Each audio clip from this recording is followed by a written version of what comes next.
The Hope Diamond, a beautiful curse. The Hope Diamond is a 45.52 carat deep blue gem, now in the Smithsonian Institution in Washington, D.C.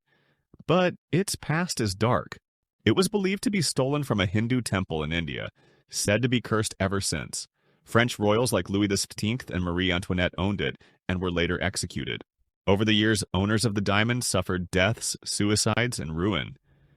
One woman, Evelyn Walsh McLean, lost her son, daughter, and husband while owning it.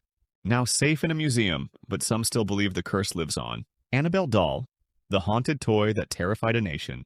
Annabelle looks like a harmless raggedy doll, but her story is far from innocent. In the 1970s, a nursing student named Donna was gifted the doll. Soon strange things began happening. It moved on its own, left creepy handwritten notes, and was once found standing upright when no one placed it that way. Frightened, the student reached out to Ed and Lorraine Warren, famous paranormal investigators. They declared Annabelle possessed by an evil spirit, not a child's ghost as once thought. She was placed in a glass case in their museum with a warning sign, "Do not touch." To this day, stories claim those who mocked her met with accidents or worse after visiting. The Annabelle doll's story inspired the Conjuring Universe movies. The Dybbuk box, the wine cabinet of nightmares. It looks like a small antique wine cabinet, but it holds a dark secret. In 2001, a man named Kevin Mannis bought the box at an estate sale. Inside were strange items: dried rosebuds, a lock of hair, and a goblet, all part of an old Jewish ritual. Soon after bringing it home, Kevin began to suffer from nightmares of a terrifying hag. Everyone who touched the box reported the same thing: bad luck, illness, and even shadowy figures appearing. Today it's locked away in a paranormal museum, never to be opened again. The Crying Boy painting, the flame-resistant curse. In the 1980s, a strange trend gripped the UK homes caught fire, but a single painting always survived. A portrait of a crying boy created by Italian artist Giovanni Bragolin, also known as Bruno Amadeo. Firefighters were baffled. Again and again, while everything around burned to ashes, the painting remained untouched. Rumors spread fast. Some believed the boy in the painting was cursed, bringing misfortune or flames wherever he hung. Others claimed the artist made a pact with dark forces.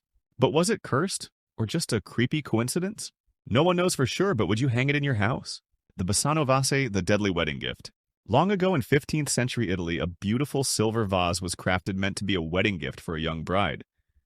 But on her wedding night, she was found dead, clutching the vase in her arms. Her final words were chilling: "Beware, this vase brings death." Despite the warning, the vase was passed down through generations. Each new owner reportedly died soon after receiving it. Some from illness, others from sudden, unexplained causes. Always swift, always mysterious. Eventually, the vase was buried in a lead box, deep underground to stop its curse. To this day, its whereabouts are unknown.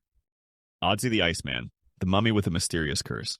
In 19 September 1991, two German hikers, Helmut and Erika Simon, stumbled upon a frozen body in the Alps near the border of Austria and Italy. As they gazed down at the mummified remains, they had no idea they were looking at a 5,300-year-old Copper Age hunter named Ötzi. He became one of the most important archaeological discoveries in history, but soon strange things began to happen. Over the years, several people connected to Ötzi's discovery died under bizarre or sudden circumstances. A researcher, a tour guide, even a man who filmed his removal from the ice.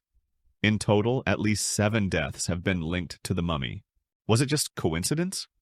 Or had they disturbed something ancient? Something that didn't want to be found? The Tallman bunk beds, a haunted family nightmare. In 1987 in Horicon, Wisconsin, the Tallman family brought home a second-hand bunk bed for their children. At first, everything seemed normal, but soon, eerie and terrifying events began. The family heard ghostly voices. A radio would switch stations on its own. Doors slammed. Objects moved without explanation. But the most chilling moment came when the father saw a ghostly figure in the garage, glowing red eyes and all. The activity worsened until the family fled the house, fearing for their safety. Paranormal experts believed the bunk beds were cursed. The moment they were destroyed in a fire, the haunting stopped. The Terracotta Army Tomb, the cursed legacy of an emperor. In 1974, near the city of Xi'an in Shanxi Province, China, local farmers were digging a well when they stumbled upon one of the greatest archaeological discoveries of all time. The Terracotta Army, Buried underground were over 8,000 life-sized clay soldiers, each with unique facial features, standing in silent formation. They were crafted over 2,000 years ago to guard the tomb of Emperor Qin Shi Huang, the first emperor to unify China. According to ancient records, the emperor's actual tomb lies nearby, still sealed. Legends say it contains rivers of mercury and deadly traps built to keep intruders away. Some even believe it carries a curse. Strangely, several people tied to the excavation reported illnesses, accidents, or financial downfall, though no curse was ever proven. To this day, the central tomb remains sealed, untouched. The Mirror of Myrtle's Plantation. Ghosts trapped in glass. Located in St. Francisville, Louisiana, the Myrtles Plantation was built in 1796 by General David Bradford. It's rumored to be home to at least 12 restless spirits. One of its most haunted items is an old mirror inside the main hallway. In the early 1800s, plantation owner Clark Woodruff, his wife Sarah, and two of their daughters lived there. Legend says a slave named Chloe, punished for eavesdropping, poisoned a birthday cake, unintentionally killing Sarah and her two children. After their deaths, Southern mourning customs required all mirrors to be covered, or spirits might get trapped. But one mirror was accidentally left exposed. Since then, visitors have reported handprints appearing on the mirror, and even the faces of Sarah and her daughters staring back from the glass, even when no one is near. No matter how often it's cleaned, the prints remain. The mirror still hangs today, a silent witness holding onto souls that never truly left. Let me know what you believe in the comments, and for more mysteries, subscribe to The Paint Reporter.